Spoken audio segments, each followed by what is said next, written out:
ভারতীয় রাজনীতির বিশাল অঙ্গনে এমন কিছু মুখ আছে যারা শুধু বক্তা নন, বরং এক একটা বিস্ফোরণ।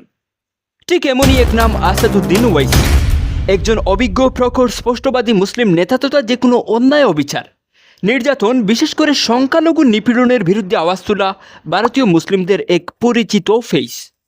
কিন্তু মজার বিষয় কি জানেন, যে নেতাকে কোটি কোটি ভারতীয় মুসলিম মনে করে তাদের অধিকার রক্ষাকারী ডাল, সেই মানুষটিকেই কেউ কেউ দেখেন একেবারে উল্টো দৃষ্টিতে। কারো কারো চোখে তিনি মুসলিম রাজনীতির একমাত্র নির্ভরযোগ্য কণ্ঠ, আবার কারো মতে তিনি মুসলিম সমাজকে রাজনৈতিকভাবে বিচ্ছিন্ন করে দেওয়া এক বিপজ্জনক চরিত্র।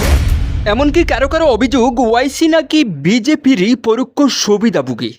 কেউ বলেন তিনি মুসলিমদের বন্ধু, আবার কেউ কেউ পাল্টা তাকে আখ্যায়িত করেন রাজনৈতিক বিভাজক তথা মুখোশের আড়ালে থাকা বিজেপির এজেন্ট ব্যক্তি হিসেবেও। তাহলে এখন প্রশ্ন উঠে, ওয়াইসি ভারতীয় মুসলিমদের জন্য বিপজ্জনক নাকি মুসলিমদের বন্ধু? নাকি অজান্তেই তিনি মুসলিম রাজনীতিকে দুর্বল করে ফায়দা তুলে দিচ্ছেন বিজেপি শিবিরে? আজকের ভিডিওতে আমরা ঠিক এই বিষয়টি নিয়েই আলোচনা করব। দেখব আসাদুদ্দিন ওয়াইসিকে ঘিরে দুই পক্ষের শক্তিশালী নিজ নিজ সপক্ষের কয়েকটি করে যুক্তি কিংবা অভিযোগ, আর শেষে আপনি নিজেই বিচার করবেন এই মানুষটি সত্যি মুসলিমদের বন্ধু নাকি মুসলিমদের ভবিষ্যতের জন্য এক অদৃশ্য বিপদ। এআইএমআইএম সুপ্রিমো আসাদুদ্দিন ওয়াইসির পক্ষের যারা, তাদের যুক্তি হলো, ওয়াইসি যাই হুন, একটা বিষয় অস্বীকার করা কঠিন, তিনি ভয় পান না। মোদী সরকারের বিরুদ্ধে সংসদের তীক্ষ্ণ বক্তৃতা, সিএ, এনআরসি, বুলডোজার রাজনীতি, সব কিছুতেই তার অবস্থান স্পষ্ট। যারা তাকে সমর্থন করেন তারা বলেন, এমন বয়হীন কণ্ঠস্বর সংখ্যালঘুদের পক্ষে ভারতীয় রাজনীতিতে বিরল বলা চলে। আইনের ভাষায় কথা বলা। তার বক্তৃতা শুনলে একটা জিনিস স্পষ্ট, তিনি আবেগ দিয়ে নয়, আইন দিয়ে, সংবিধান দিয়ে আর ইতিহাস দিয়ে যুক্তি দেন। সমর্থকদের বক্তব্য, যে নেতা আইন জানে সে তার জনগণের অধিকার রক্ষা করতে পারে। মুসলিম প্রতিনিধিত্বের অভাব পূরণ বিরাট গণতান্ত্রিক দেশে।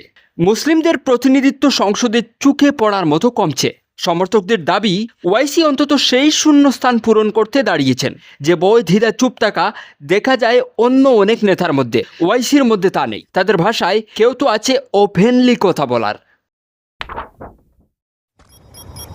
আবার ওয়াইসি সম্পর্কে তার রাজনৈতিক অবস্থান নিয়ে বিরোধীদের অভিযোগ, মুসলিম ভোট ভাগ করার রাজনীতি সবচেয়ে বড় অভিযোগ। ওয়াইসির দল এআইএমআইএম মাঠে নামলেই বিরোধী ভোটের ভোট ভাগ হয়ে যায়। উদাহরণ হিসাবে আঙ্গুল তোলা হয় মহারাষ্ট্র, বিহার, উত্তরপ্রদেশের নির্বাচন। বিরোধীদের দাবি, বিজেপি সুবিধা পায় আর মুসলিম ভোট শক্তি দুর্বল হয়।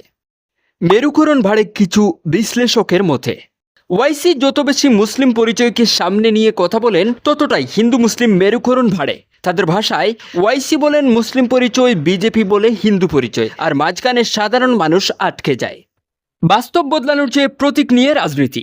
বিরোধীরা আরও বলেন, ওয়াইসির বক্তব্য শক্তিশালী হলেও তিনি যে রাজ্যগুলিতে দাঁড়ান সেখানে বাস্তবিক পরিবর্তন বা বড় সামাজিক উন্নতি দেখা যায় না। তাদের মতে, তিনি বক্তব্যে কঠোর, কিন্তু বাস্তব রাজনীতিতে প্রভাব তার সীমিত।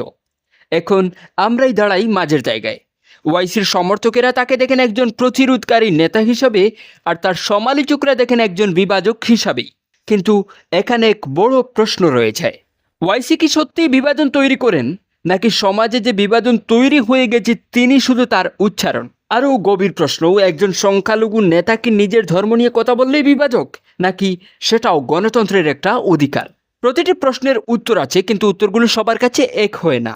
ওয়াইসিকে সমর্থন করুন বা সমালোচনা করুন, একটা বিষয় স্পষ্ট, তিনি নীরব নন, তিনি নিষ্ক্রিয় নন, আর তার কণ্ঠস্বরকে ঘিরে বিতর্কও থামে না। এখন বিচারটা আপনার বিবেকে। ভারতীয় মুসলিমদের জন্য আসাদুদ্দিন ওয়াইসি বন্ধু নাকি একজন বিপজ্জনক চরিত্র?